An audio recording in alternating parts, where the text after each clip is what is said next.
Welcome to டியூஸ். இந்த வீடியோவில் நம்ம பார்க்க போகிறது டாக்டர் ஸ்டோன் அனிமையோட எபிசோட் 3ல் என்ன நடந்தது அப்படிங்கிறத பற்றி தான்.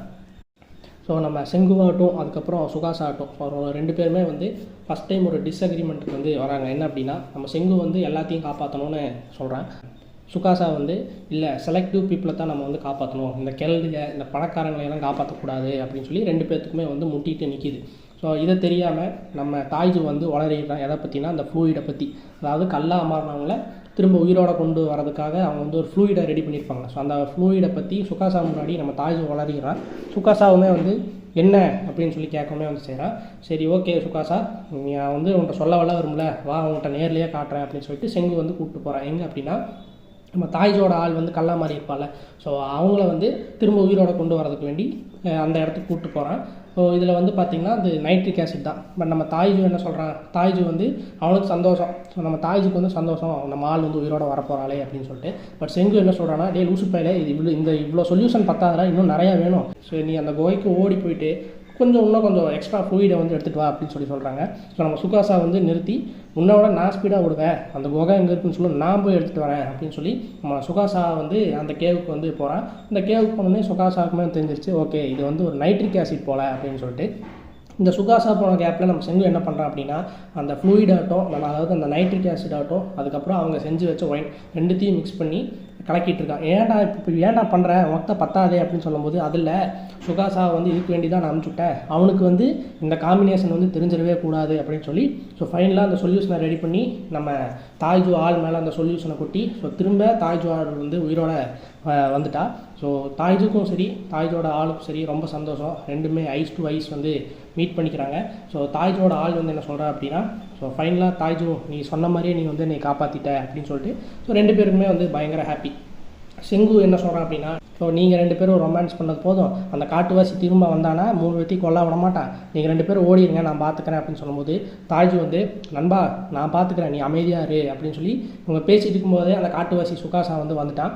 ஸோ நம்ம தாய்ஜு என்ன பண்ணுறான் அப்படின்னா, இவன் போய் சண்டைக்கு போகிறான். ஆக்சுவலாக நம்ம சுகாசா வெறுங்கையாலேயே சிங்கத்தையே அடித்து காலி பண்ணுவேன். இந்த தாய்ஜு யார் அப்படின்னு பார்க்கும்போது, ஸோ ஒரே ஒரு கிக்கு தான் தாய்ஜு மேலே. பட் தாய்ஜு ஓரளவுக்கு மேனேஜ் பண்ணிட்டான். ஸோ நம்ம சுகாசாக்குமே பயங்கர ஒரு ஆச்சரியம், நான் அடித்த அடியை தாங்கின ஒரே ஆள் நீதாண்டா அப்படின்னு சொல்லிட்டு. ஸோ அப்போ தாய்ஜுமே ஓரளவுக்கு ஸ்ட்ராங்கான ஒரு ஆள் தான். பட் அப்படி பேசிகிட்டு இருக்கும்போதே மயக்கம் போட்டு நம்ம தாய்ஜு விழுந்துட்டான். ஸோ இப்போ செங்குவாட்டும் நம்ம சுகாசாவுமே திரும்ப ஒரு பேச்சுவார்த்தை ஈடுபட்டு ஒரு அக்ரிமெண்ட் போகிறாங்க. அதாவது நீ இந்த உலகத்தை வேறு மாதிரி பார்க்குற, நான் இந்த உலகத்தை வேறு மாதிரி பார்க்குறேன். ஸோ அதனால் நான் என் வழியில் போகிறேன், நீ உங்கள் வழியில் போங்க, தேவையில்லாமல் நான் கல்லை காப்பாற்றுறேன் அப்படின்னு சொல்லிட்டு உங்கள் உசுரை விட்றாதீங்கடா அப்படின்னு சொல்லிட்டு சுகாசா ஒரு வார்னிங்கை கொடுத்துட்டு அவன் போக்கில் போகிறான். இதுதான்டா டைமே, நம்ம ஜூட் விட்டுறலாம் அப்படின்னு சொல்லிட்டு. ஸோ மயங்கி கடந்த தாய்ஜு அடித்து எழுப்பி விட்டு நம்ம செங்கு இவங்க நம்ம 3 பேரும் இப்போ ஒரு ஜேர்னிக்கு போகிறோம் அப்படின்னு சொல்லி கிளம்புறாங்க. எங்கே அப்படின்னா, ஹக்கோனே அப்படின்னு ஒரு இடத்துக்கு கிளம்பவும் செய்கிறாங்க. எதுக்கு அப்படின்னா, நம்ம இந்த காட்டுவாசி பையில் வெறும் கையாலையோ இல்லை இந்த கத்தி கம்பாலையோ இல்லை எதுவும் பண்ண முடியாது, அதுக்குன்னு நம்ம ஒரு விஷயத்தை ரெடி பண்ணுவோம் அப்படின்னு சொல்லிட்டு இவங்க 3 பேருமே ஒரு ஜேர்னிக்கு ரெடி ஆகிறாங்க. அந்த காட்டுக்குள்ளே எல்லாம் போய் ஒரு மாதிரி ஒரு ஜேர்னி போகுது. டக்குன்னு பார்த்தீங்கன்னா அங்கே அந்த செரி பிளாசம் வருது. ஸோ இதை பார்த்துட்டு நம்ம தாய்ஜோட ஆளுக்கு பயங்கர ஒரு சந்தோஷம். அந்த காடுகளெல்லாம் கலந்து போய் பார்த்தா ஒரு பயங்கரமான ஒரு செம வியூ. அது மட்டும் இல்லாமல் நம்ம செங்கு ஏதோ ஒரு இன்ஸ்ட்ருமெண்ட் வச்சுருக்கான். ஸோ அதை வச்சு இந்த சன்ரைஸ் நடந்து எத்தனை செகண்ட்ஸ் ஆச்சு, கிட்டத்தட்ட ஒரு ஜிபிஎஸ் மாதிரி எந்த லொக்கேஷனில் இருக்கும், அக்யூரேட்டாக இல்லைனாலுமே இந்த டிவைஸை வச்சு ஒரு மாதிரி அப்ராக்சிமேட்டாக அவன் சொல்கிறான். ஸோ இந்த இடத்த பார்த்தோன்னே டக்குன்னு நம்ம தாய்ஜோட ஆளுக்கு ஏதோ ஃபீல் ஆயிடுச்சு. அவன் வேற ஒரு திசையை நோக்கி அவள் ஓடவும் செய்கிறான். என்னடா அப்படின்னு பார்த்தா அங்கே ஒரு பெரிய புத்தர் சிலை. ஸோ இந்த புத்தர் சிலையை பார்த்தோன்னே இவங்க எல்லாத்துக்கும் ஒரு ஐடியா கிடச்சிருச்சு. ஓகே நம்ம எங்கே இருக்கோம் அப்படின்னு பார்த்தோம்னா, காமக்கூரா அப்படிங்கிற ஒரு லேண்ட்மார்க், அந்த சிட்டியோட லேண்ட்மார்க் போல். ஸோ அந்த இடத்துல இருக்கும், அந்த புத்தர் சிலை அங்கே தான் இருக்கும் போல். ஸோ இதை பார்த்துட்டு எல்லாத்துக்குமே ஒரு மாதிரி ஹாப்பி, ஓகே நம்ம எங்கே இருக்கோங்கிற ஒரு ஐடியா கிடச்சிருச்சல்ல அப்படின்னு சொல்லிட்டு. ஸோ அது மட்டும் இல்லாமல் இந்த சிலை உடைய பெருசாக டேமேஜ் ஆகலை, அதாவது அழுகி போகல இல்லை துரு பிடிக்கல, எதுவுமே ஆகலை, ஒரு மாதிரி நல்லா தான் இருக்குது. என்னடா அப்படின்னு பார்க்கும்போது நம்ம செங்கு சொல்கிறது ஸோ இந்த சிலையை பிரான்ஸால் பண்ணியிருக்காங்க. ஸோ பிரான்ஸ் அவ்வளோ சீக்கிரம் இந்த மாதிரி அழுகி போகாது, பெருசாக டேமேஜ் ஆகாது அப்படிங்கிறாங்க.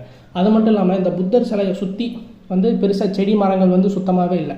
இது என்னடா அப்படின்னு பார்க்கும்போது அதுக்கு செங்கு வந்து ஒரு விளக்கம் சொல்கிறேன். என்னென்னா இந்த சிலையிலேருந்து ஏதோ ஒரு காப்பர் லீக்கேஜ் இருக்குது. ஸோ இந்த செடி மரங்களுக்கு வந்து இந்த காப்பர் வந்து கொஞ்சம் பாய்சனஸு அப்படின்னு சொல்லி என்ன பண்ணுறான் அப்படின்னா அந்த சிலையை உடைக்க போகிறான்.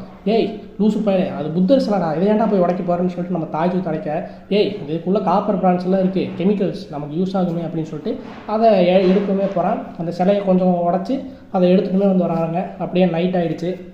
இந்த காட்டு பகுதியிலேயே வந்து 3 பேருமே வந்து தங்கவும் செய்கிறாங்க. ஸோ அப்படியே அடுத்த நாள் விடியுது. திரும்ப அவங்க ஜேர்னி வந்து போயிட்டே இருக்குது. இன்னொரு பக்கம் நம்ம சுகாசா வந்து திரும்ப செங்கு தாஜுவை தேடி அந்த இடத்துக்கே வந்துட்டாங்க. அங்கே வந்து யாருமே வந்து இல்லை.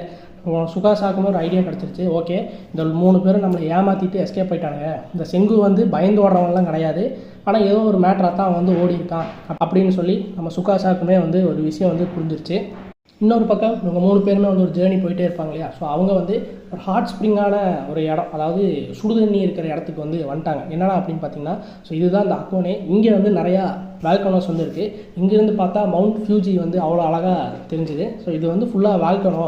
ஸோ இங்கே நமக்கு தேவையான அந்த ஒரு விஷயம் வந்து இருக்குது. என்னடா அப்படின்னு பார்த்தா சல்ஃபர் வச்சு என்னடா பண்ணுறது அப்படின்னா, அதுதான் வந்து ஒரு மெயினான ஒரு பொருள். எதுக்காக அப்படின்னா கன் பவுடர், கன் செய்கிறதுக்கும் கிட்டத்தட்ட அந்த பிளாக் பவுடர் வெடி மருந்து செய்கிறதுக்கும் இந்த சல்ஃபர் வந்து முக்கியம். அது வந்து இந்த வால்கனோவில் வந்து ஈஸியாகவே வந்து கிடைக்கும் அப்படின்னு இவங்க வந்து ஒரு பிளான் பண்ணுறாங்க. ஸோ இந்த காட்டுவாசி பயிரை நிறுத்தணும் அப்படின்னா நமக்கு வந்து இந்த கன் இல்லைன்னா கன் பவுடர் தேவை அப்படின்னு சொல்லி செங்கு வந்து யோசிக்கலாம். இன்னொரு பக்கம் நம்ம காட்டுவாசி பயிலுமே, அதாவது சுகாசாவுமே வந்து ஒரு மாதிரி கெஸ் பண்ணிட்டான். ஸோ இவனுக்கு வந்து ஹக்கோனேக்கு வந்து போகிறானுங்க, அதாவது கன் பவுடர் ரெடி பண்ணுறதுக்கு ரெடி போகிறானுங்க. எதுக்காக அப்படின்னா நம்மளைய வந்து ஒரு மாதிரி கொல்றதுக்கு. அது மட்டும் அவனுக்கு கிடச்சிச்சுன்னா நம்ம சோழி முடிஞ்சுது அப்படின்னு சொல்லிட்டு இந்த காட்டுவாசி பையனும் சரி ஒரு மாதிரி கெஸ் பண்ணிட்டான். அது இந்த காட்டுவாசி பையனை நிறுத்துறதுக்கு வேண்டி ஸோ இவனுமே வந்து அந்த அக்கோனே அந்த சல்ஃபரை தேடி அந்த இடத்துக்குமே வந்து ரீச் ஆகிட்டாங்க. அடுத்தது என்ன நடக்க போகுது, இந்த காட்டுவாசி பையன் வந்து நம்ம செங்கு வந்து தடுத்து நிறுத்துவானா அப்படிங்கிறது வந்து நம்ம அடுத்த எபிசோடில் பார்ப்போம். தேங்க்ஸ் ஃபார் வாட்சிங்.